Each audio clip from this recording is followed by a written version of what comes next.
everyone. We are at the beautiful Mona Hotel in Seddon.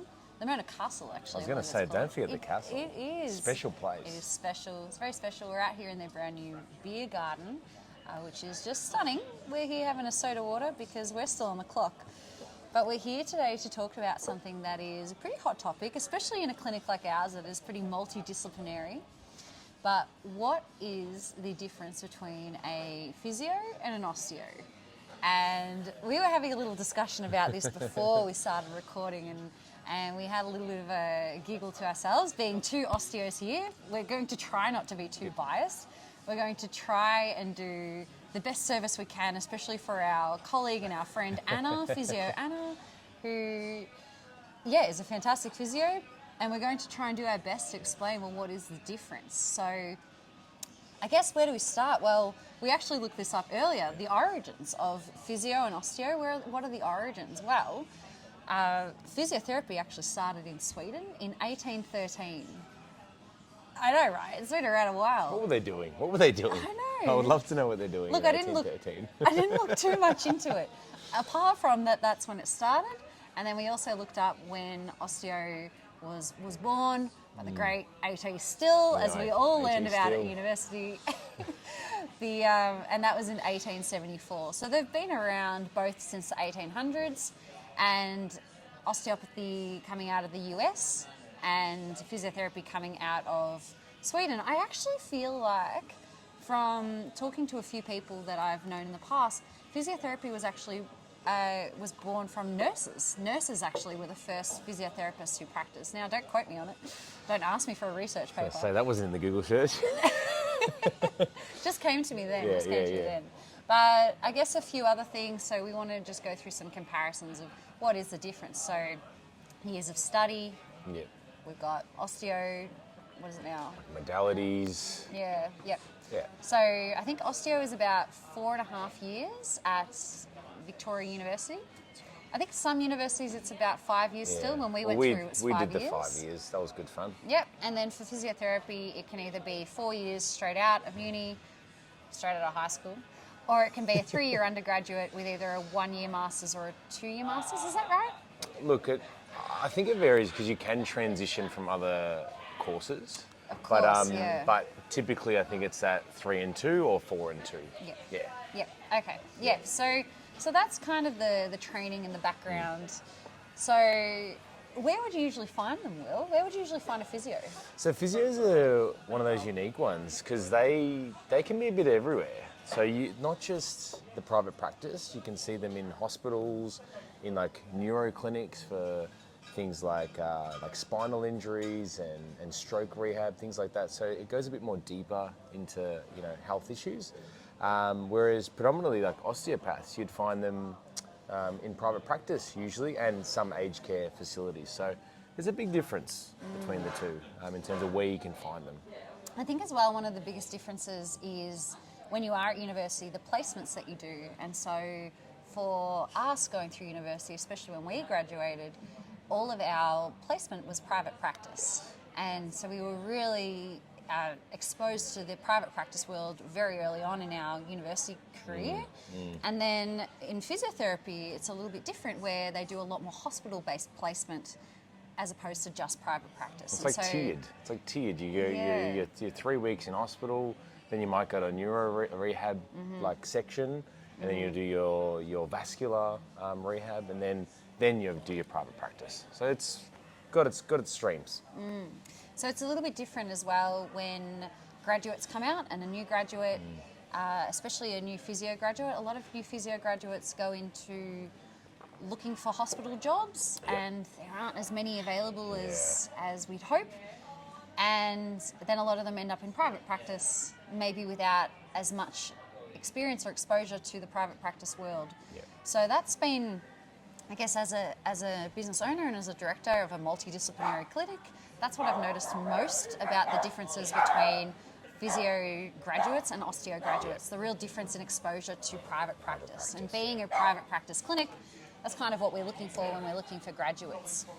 So private practice, if anyone doesn't know, that is just like a typical clinic you'd go and see when you got a sore neck, you know, a torn hamstring, you come and see them at a clinic, if you didn't know. So what would you say would be the biggest difference between the approach of a physio versus an osteo?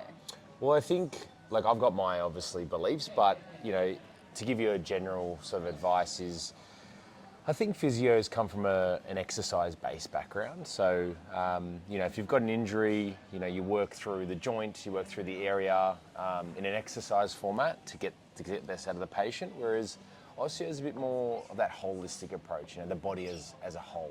That's kind of the main, you know, I guess, definition of the two. But I think personally, where my beliefs come in, I think when you're talking about practitioners, you kind of find someone that aligns with you. So, you know, for someone like myself, you know, if I was to go to see someone, I'd try and find an osteopath, physio that is into running, because that's kind of what I am into, and then using their knowledge in running to help with my running. So it's not necessarily I'm seeing them because they're an osteopath or a physio, it's more that I am aligned with running. That's kind of the way I would look at it. I would 100% agree, because the other thing, as you mentioned before, with physiotherapists being, you know, commonly in the hospital setting or in the aged care setting or in private practice setting, in the sporting setting, the same kind of goes with the idea of osteopathy, right? Osteopathy as a whole, it's a really broad spectrum of practitioners you can get. So in our clinic in particular, there's quite a lot of overlap with the way our osteopaths practice with the way a physio would practice, or an exercise physiologist, because we do combine a lot of exercise rehab with our treatments. But one of the things that I think is really interesting is how there are different kinds of osteopaths, right? So, for example, you and I, we would be considered more structural osteopaths in the way we practice, really in a biomechanical model, looking at the body as a whole. However, there is also visceral osteopaths, and what they do is focus more on the organs, and they're trained in a different type of techniques. There are also cranial osteopaths, let's not forget cranial, where they are focusing more on the cranial skull bones, and that again is a different type of training and a very different experience when you go to the clinic. So I think the term osteo and the term physio, it's so broad, it doesn't really give you a good description as to what the practitioner does. That's just their qualification. It's kind of their ticket to getting out into practice. But it doesn't necessarily mean you're going to be matched with the right person, which is what you just explained there.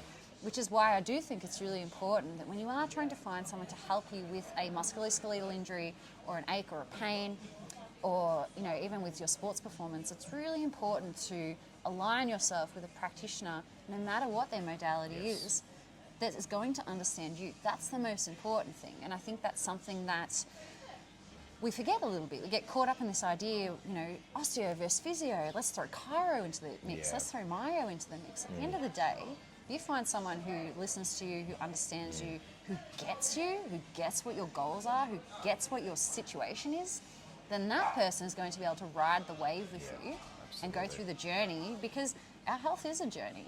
It's going to have ups and downs, and our goals change and our lives change. And so finding someone who can align with you, has the skill set that's going to help you get to where you want to go, that's what's the most important thing. Very good. So, very good summary. On skill set, I guess, what skill set do you feel like a physio has versus an osteo, would you say?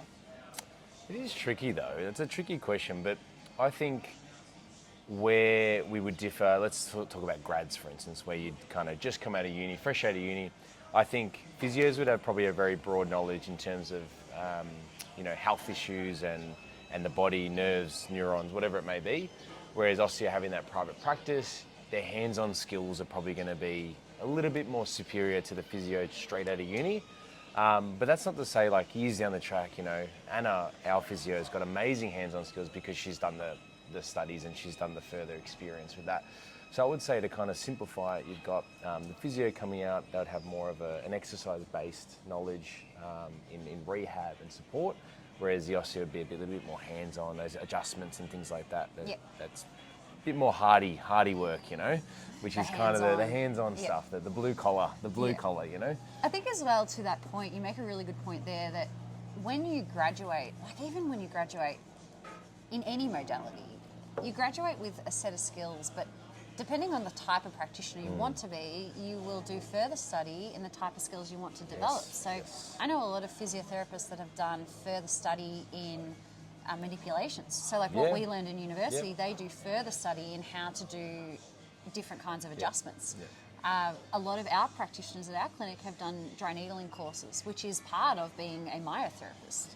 Right? So like anyone can get that, and so, you know, and as well, like a lot of practitioners will go on and do strength and conditioning courses, will do further courses in exercise rehab, further courses in whatever it is that they're interested in, and continue to develop on their skill set. And so it really is, once you graduate, you get this ticket and this title that says physio, osteo, chiro. But really, it doesn't really make much of a difference what you come out with. You're all on a level playing field when you come out, and then it's about what you do after that makes you a different kind of practitioner, and that's what's going to help make you the right person for the person on the other end looking for someone just like you. That's you. So is there anything else you'd like to add to this discussion before we wrap this one up? Well, look, I just think from a personal brand perspective, and we talk about it all the time, and I think that's why we're really special at Alpha. We really wanted to break that stigma of, you know, each modality has its own practice. Like, you know, physios only work with physios, osteos only work with osteos. We've got everyone at Alpha. And we wear that with a massive badge of honor. Like, I love it. I really do. So yeah, we all have something special to offer, so we should just work together. So that's kind of what I want to finish with. It's a nice little end. It's a great way. Our little podcast. That is a podcast. All right, I love it. Podcast. It's a great way to summarize. You're absolutely right. I think the more that we can collaborate and share and exchange knowledge and work together to get the best results, I think that that's what's going to make a more dynamic, free-flowing healthcare system in the future. Yeah. Awesome. Well, thanks for tuning in. I hope that this helped you better understand osteo versus physio. What's the difference? I hope that gives you some clarity. Or it's helped you understand that it doesn't really matter. It's finding the right person for you. So we'll see you next time. See you then.